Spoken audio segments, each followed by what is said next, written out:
Hey guys, hope you're well. Jack Corsellis here. Going to give you an update on uranium. Seeing a lot of strength when I look at the chart. So we're going to be looking at 4 in particular, which I'll split this video into 2 parts. The first part we're going to be looking at ticker URA, which is potentially building a big cup and handle on the monthly chart. We're then going to look at ticker UX, which is U308 futures for the price of uranium. Then we're going to jump across to MarketSmith, where I can show you the 2 uranium stocks that are of most interest to me. We'll be looking at both the relative strength lines, the reported fundamentals, and how I'm thinking about a setup. MarketSmith are the sponsor of this video. Discounted trial available in the comments below. So let's start here with URA. So this is an ETF, so a basket of uranium related stocks. Now what I think is interesting here from a chart standpoint is a potential large cup and handle pattern forming on the monthly chart. Now the cup and handle is one of the most reliable accumulation bases, so I'm seeing a lot of strength here. I like this cup and handle forming in this kind of flag type formation that's potentially building in the handle, tightening. Look how the relative strength line here is turning up as well. So there's a lot of outperformance of uranium related stocks versus the market. I'll show you my 2 favorite a little bit later on in the video. When I see a large increase in relative volume like this as well over a sustained period of time, it makes me think that large operators are interested. Now they're either accumulating or they are distributing a position. Now the fact that we're seeing a lot of strength here in the individual uranium names in the ETFs, the relative strength is performing very well versus the market. It leads me to think that there is actually accumulation by large operators going on. And when I show you a little bit later on a couple of the uranium stocks on the MarketSmith on their charting platform, you're going to see quarter over quarter growth in the fund ownership. So it's just leading me to believe that there's a lot of accumulation going on, and there's a big bull case there. Okay, if you search Twitter, if you search YouTube, you'll find some really interesting stuff. So what I'd be looking for here with URA, to put the proverbial fuel within the uranium fuel tank, is a breakout of this downward sloping trend line. I would like to see a reclaim of this gray line, which is a 10 EMA on the monthly. So a bullish synchronicity candlestick such as this breaking out through this downward sloping trend line, I think would be very bullish and likely coincide with a lot of breakouts with individual uranium stocks. When we take a look at UX, which is the uranium U308 futures, this is on the weekly chart here. Now it has a history of being able to put in some what I call a low pivot breakout. So it builds a nice base. Okay, you can see here. Let me get the right drawing tool to see how it tightens up in here. Price tightens up, consolidates around these key moving averages. This is more of a cup and handle type breakout. See that cup and handle here, see how it starts putting in these higher lows, bounce off the 21 EMA on the weekly, and over here as well we're starting to potentially tighten up around these key moving averages. So I think it's going to be a number of things that happen. We're going to see UX break to the upside. I think we're going to see URA breaking out of that big monthly cup and handle type pattern. And then when we go across to MarketSmith and I show you a couple of my favorite uranium stocks, you can see these large weekly bases, and already like my eye is drawn to this immediately. The relative strength lines versus the market versus the stocks own industry group as well, really strong from a structural perspective. See how it's just putting in these higher lows on the weekly chart. See these higher lows coming through, higher lows in the context of a developing base and or an uptrend, a clearly bullish behavior. So if you've seen some of my other videos, I'm watching and waiting for what I call a trigger bar. Now I'm looking for trigger bars both on the weekly chart, which is basically a very tight bar candlestick, and the volume dries way up as well.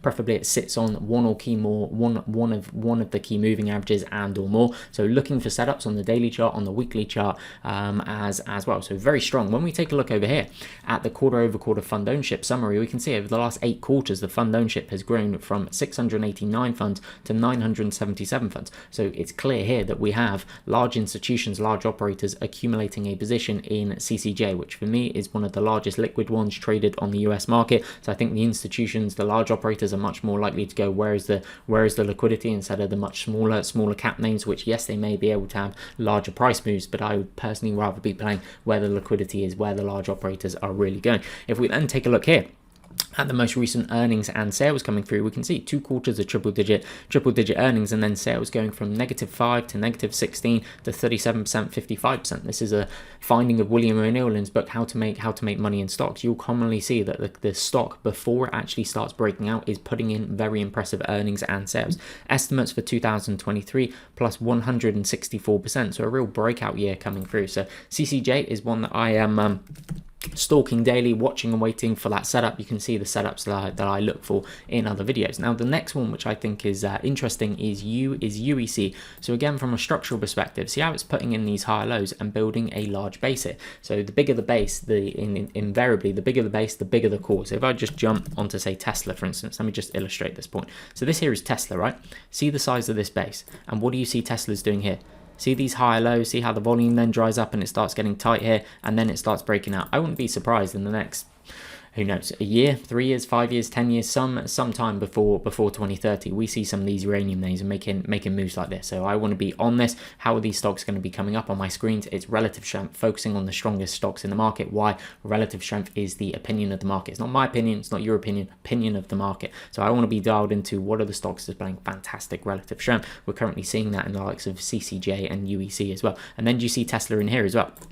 Okay, builds this big base. See how it puts in the higher lows. You get the RS lines turning up as well. This is what I want to be aware of. And then take a look at the volume coming through. So this is what I was talking about with URA. Whenever you see a sustained period of high volume, it's usually large operators active. Then you have to be a little bit of a detective. Are they accumulating? Are they distributing? See the sustained large volume coming through in here as well. See the sustained large volume coming through. This is large operators accumulating the stock. You can see Tesla here, last 8 quarters, and obviously it goes back much further, but it's gone from 2,300 funds to 3,700 funds, and if you backdate this another 8 quarters, it was probably around about 1,000 funds. So again, it's the institutions that really drive the share price higher in terms of moves like this. But remember, this is going to be a badly drawn C, but remember the cause and effect relationship. So the market can move in one of 2 ways. That's supposed to be an E, and this here will be an E as well.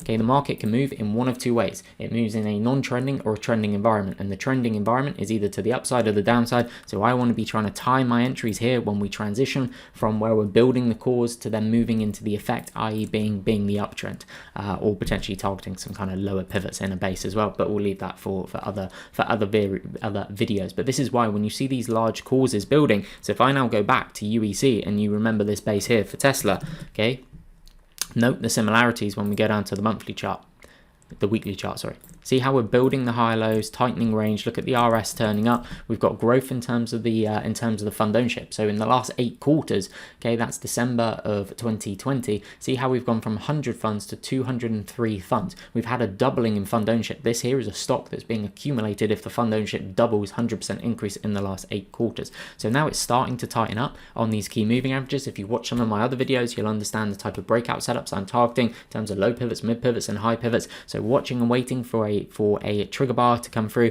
on the weekly chart, on the daily chart, on the monthly chart as well. But certainly looking for trigger bars on the weekly chart, the daily chart. Look for that volume to dry up, really tight candlestick, and then I'll be looking to target entries and then trying to ride, okay, the effects that then play out, trying to capture to the best of my ability the intermediate term trend. So that is it, guys. I will wrap it up there. Hopefully that video was useful for you in terms of how I'm looking at uranium, some of the ETFs, UX as well for the price of uranium, and then a couple of what I think are some of the strongest uranium stocks, both from a technical perspective and also a fundamental perspective. Thank you very much for watching. Please subscribe if you're new here, like the video if you found it useful, and I look forward to seeing you in the next one.